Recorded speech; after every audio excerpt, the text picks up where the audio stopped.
kung ang isang batang estudyante ay kailangang isuko ang kanyang pag-aaral dahil sa hirap ng kanilang buhay. Sa kabila ng pangarap, kailangan niyang tumulong sa kanyang pamilya at harapin ang realidad. Mga kapuso, sabay-sabay nating panuorin ang aming episodes na pinamagatang The Rina Bacos Story.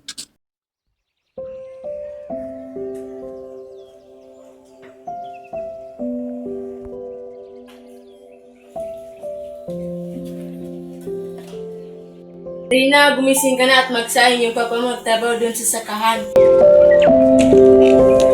Opo, ma.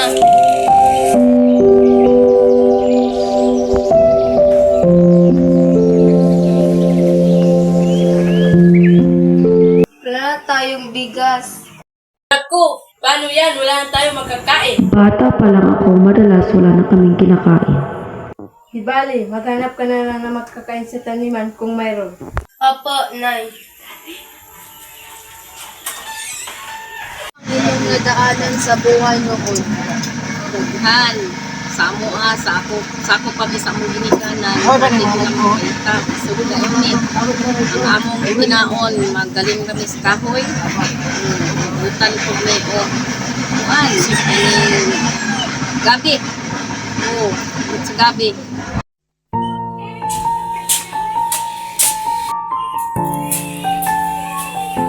Ma, pa, papasok na po ako sa paralan. Sige anak, yan mo na ang baunin mo. Wala pa kasi tayong ulam. Sige anak, pumasok ka na.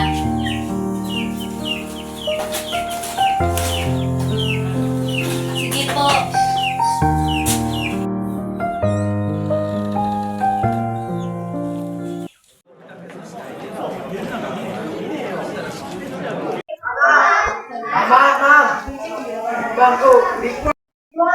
Good morning, class. Good morning, sir.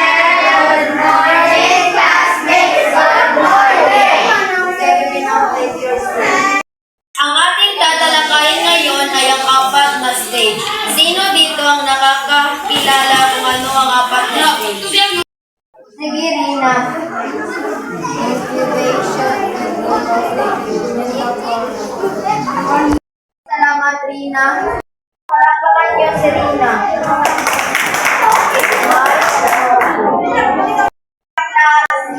Goodbye, sir. At maraming salamat po, sir.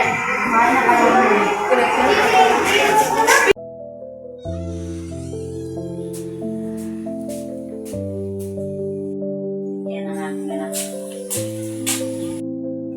Ano po, tay? Ano po, nay? Anak, may sasabihin kami sa'yo. Ano po yung nay, tay? Napag-usapan namin ng nanay mo na hindi ka muna tumira sa ating kamag-anak. Sana maintindihan mo anak. Para din ito sa inyong kinabukasan. Sige po, tay, nay. Papayag po ako sa inyong desisyon. Anak, gumising ka na at mag-impake. Opo, tay.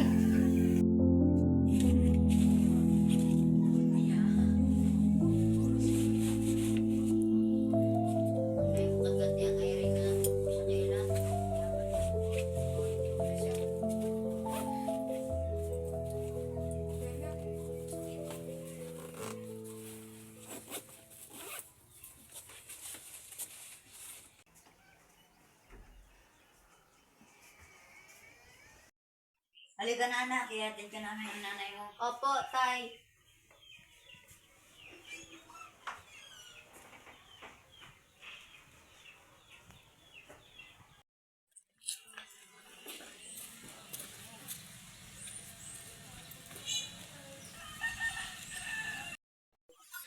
Ito na ba yung pamangkin ko? Oo, Lalo po. Awaan ka ng Diyos. Ano pangalan mo? Pangalan ko po ay Lina Ricajo. At doon na nga ako tumira sa aming kamag-anak. bait yun kaya mong kahintang sa una kaysa dihang mag-eskwela ganit ni diri sa bubuan sa una sulod sa kami diha ilahang the Merlin magbalon lang ni ang kuan dinaning sa kahoy yun luoy kayo may galit yun na ako'y maluoy na mo.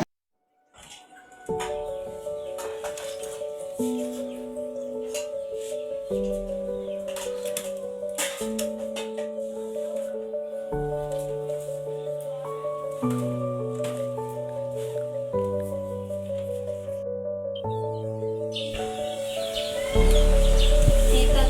tapos ako magtrabaho. Pwede ka bang pumunta sa paaralan?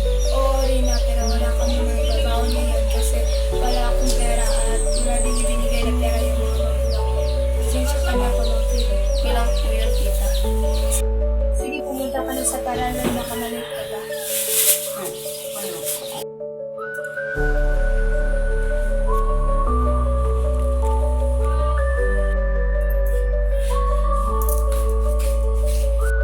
Magandang umaga, class. Magandang umaga po, sir. Magandang umaga, mga kaklase. Magandang umaga sa lahat. Maaari na kayong maupo. Maraming salamat po. Ang ating tatalakayin ngayon ay ang iba't ibang bahagi ng comics. Iba't ibang bahagi ng comics ay ang kwadro, kahon ng salaysay, pamagat ng kwento, larawang guhit ng mga tauhan sa kwento at lubo ng usapan. Okay, class, maganda kayo na isang pirasong papel dahil may magsusulit kayo. Sige, Rina. Sir, wala po akong papel kasi hindi po ako nakabili.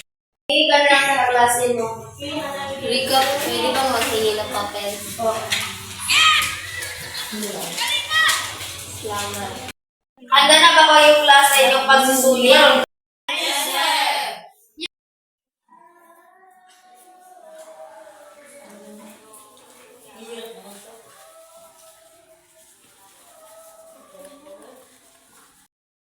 Okay, class, isumitin na ang inyong papel.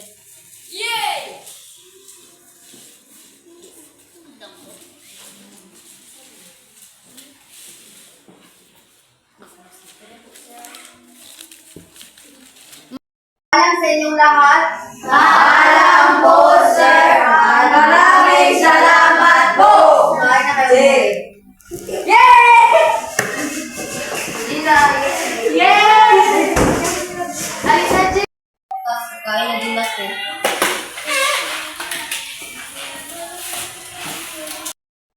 Hahaha, wala kanilat ulam. Kawawa.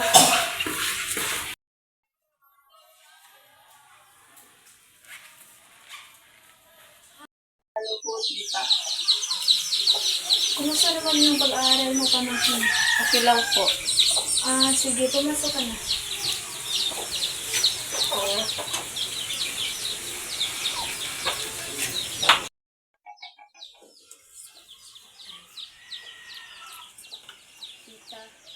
Tita, uwi na po ako kasi may sasabihin ako sa mga magulang. Ganun ba, pamangkin? Sige, ihahatid na kita.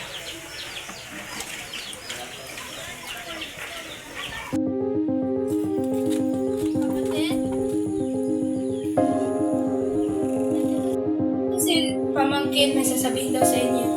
O sige, uwi na ako. Paalam. Paalam. Sabihin mo, anak. Tay, Nay, tigil ako pa sa pag-aaral. Ano yung dahilan bakit ka titigil sa pag-aaral? Dahil sa kahirapan ng ating buhay. Kasi binubuli ako at tinatawanan dahil wala akong baon. Paano ang iyong kinabukasan? Okay lang po yun, Tay, Nay. Tulong na lang po ako sa inyo.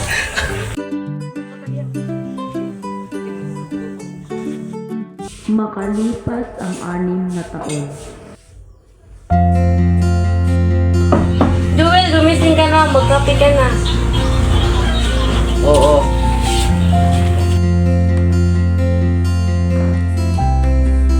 Alisa na kape mo.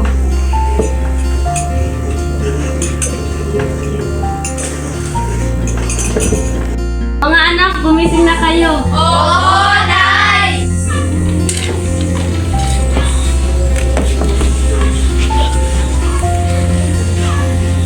Sino o ano ang nagbibigay sa inyo ng lakas at loob para ipagpatuloy ang inyong hamon sa buhay? Ang una, yun, ang Ginoo yun may naghatag na tuog.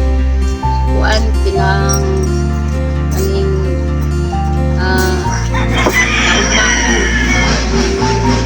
pagtublik dahil Ginoo siya man pinay maghatag na po panalangin. Kasi ba, ang mga ginikanan, mga isuon. nga uban pa nga sa ako niya nga mga sa ako niya nga mga pamilya mo abot.